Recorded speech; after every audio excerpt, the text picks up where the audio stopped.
Hi friends, நம்ம இன்றைக்கி bread pizza தான் பார்க்க போகிறோம். எப்படி செய்யுதுன்னு பார்த்துடலாமா? இப்போ நான் பார்த்தீங்கன்னா பிஸ்ஸாக்கான தேவையான வெஜிடபிள் தான் எடுத்து வச்சுருக்கேன். கொஞ்சமாக கேப்சிகம், கொஞ்சமாக கார்ன், ஒரு பெரிய சைஸ் ஆனியன் பொடி பொடியாக கட் பண்ணி வச்சுருக்கேன். ஒரு பெரிய சைஸ் தக்காளியை பொடி பொடியாக வெட்டி வச்சுருக்கேன். எல்லாமே பார்த்தீங்கன்னா ரொம்ப குட்டி குட்டியாக இருக்குது, நல்லா பாருங்கள். அதே மாதிரி இது சில்லி ஃப்ளேக்ஸ், காஞ்ச மிளகா நான் வீட்டிலே அரைச்சி வச்சுருந்தேன். இப்போ நம்ம எப்படி பிஸ்ஸா செய்யுதுன்னு பார்த்துடலாம். இப்போ நான் 2 பிரெட் எடுத்து வச்சுருக்கேன். இப்போ நான் இந்த 2 பிரெட்டை ஒரு பிளேட்டில் வச்சு நம்ம சாஸ் தடவிடலாம். இப்போ நான் 2 பிரெட்லையுமே சாஸ் தடவி வச்சுருக்கேன். இப்போ 2 பிரெட்லையுமே கொஞ்சம் கொஞ்சமாக கேப்சிகம், இப்போ நான் தக்காளி சேர்க்க போகிறேன். ஆனியன், கொஞ்சம் கொஞ்சமாக இதில் வெங்காயம் சேர்த்துடலாம். எல்லாமே பார்த்திங்கன்னா பொடி பொடியாக நல்லா பொடி பொடியாக வெட்டி வச்சுருக்கேன்.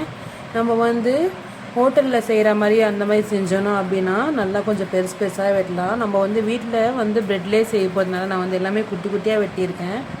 நீங்கள் உங்களுக்கு பிடிச்ச மாதிரி சிக்கனோ இல்லை மஷ்ரூமோ பன்னீரோ அந்த மாதிரி ரோஸ்ட் பண்ணி சேர்த்துடலாம். இதில் நான் இன்றைக்கி சிம்பிளாக வெஜிடபிள்ஸ் போட்டு தான் செய்ய போகிறேன். வெஜிடபிள் நம்ம வீட்டில் எப்போவுமே இருக்கிறதுனால இனிமேல் நான் உங்களுக்கு சிம்பிளாக செஞ்சு காட்டுறேன். இப்போ நம்மளோட மெயின் இன்க்ரீடியன்ட் தான் நாங்கள் சேர்க்க போகிறோம். என்ன அப்படின்னு பார்த்தீங்கன்னா சீஸு.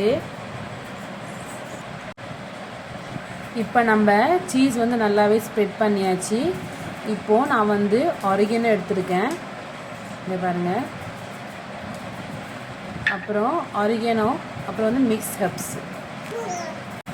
இப்போ நான் இது சீஸ் சேர்த்தப்புறம் நான் கொஞ்சமாக சில்லி ஃப்ளேக்ஸ் சேர்த்து போகிறேன். ஸோ நான் கொஞ்சம் ஸ்பைஸியாக சாப்பிடுவேன், நான் கொஞ்சம் எக்ஸ்ட்ராவே சேர்க்குறேன் சில்லி ஃப்ளேக்ஸை. நீங்கள் உங்களுக்கு ஏற்ற மாதிரி நீங்கள் ஆட் பண்ணிக்கோ.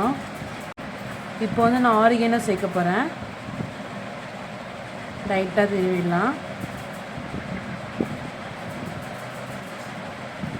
இப்போ மிக்ஸ் அப் சேர்த்துடலாம்.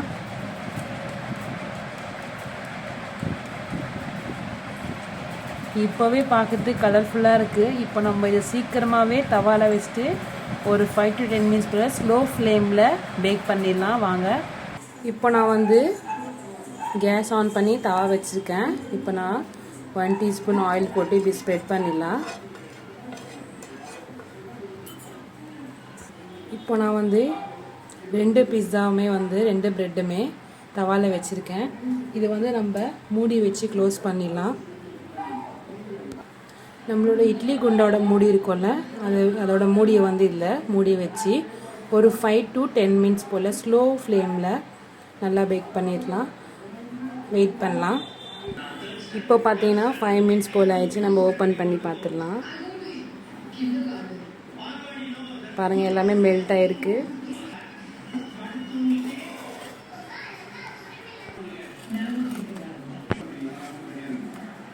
இப்போ பார்த்தீங்கன்னா பிஸ்ஸா நல்லாவே நல்லா ரோஸ்ட் ஆகிருக்கு கீழேருந்து. இப்போ நம்ம இது கட் பண்ணிடலாம். நான் ஒரு ஸ்பூன் மாதிரி எடுத்துருக்கேன். இங்கே பாருங்கள், இது தீபாவளிக்கு தான் யூஸ் பண்ணுவாங்க.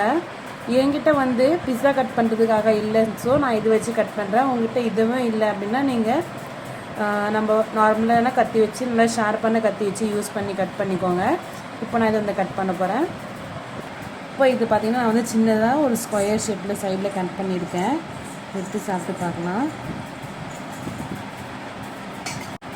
ஸோ பார்த்திங்கன்னா அப்படியே கடலில் விற்கிற மாதிரி எனக்கு டேஸ்ட் இருக்குது. ஆனால் கடலில் எப்படி செய்வாங்கன்னு எனக்கு தெரியாது. பட் நம்ம வீட்டில் இந்த மாதிரி ஃப்ரெஷ்ஷாக ஆனால் இது நான் வீட்டில் செஞ்சுருக்கேன். ஸோ நீங்களே கண்டிப்பாக இந்த மாதிரி வீட்டில் செஞ்சு பார்த்துட்டு எப்படின்னு கமெண்ட் பண்ணுங்கள். மறக்காமல் உங்கள் ஃபேமிலி அண்ட் ஃப்ரெண்ட்ஸ்க்கு ஷேர் பண்ணிவிட்டு சப்ஸ்கிரைப் பண்ணுங்கள். தேங்க்யூ ஃபார் வாட்சிங்.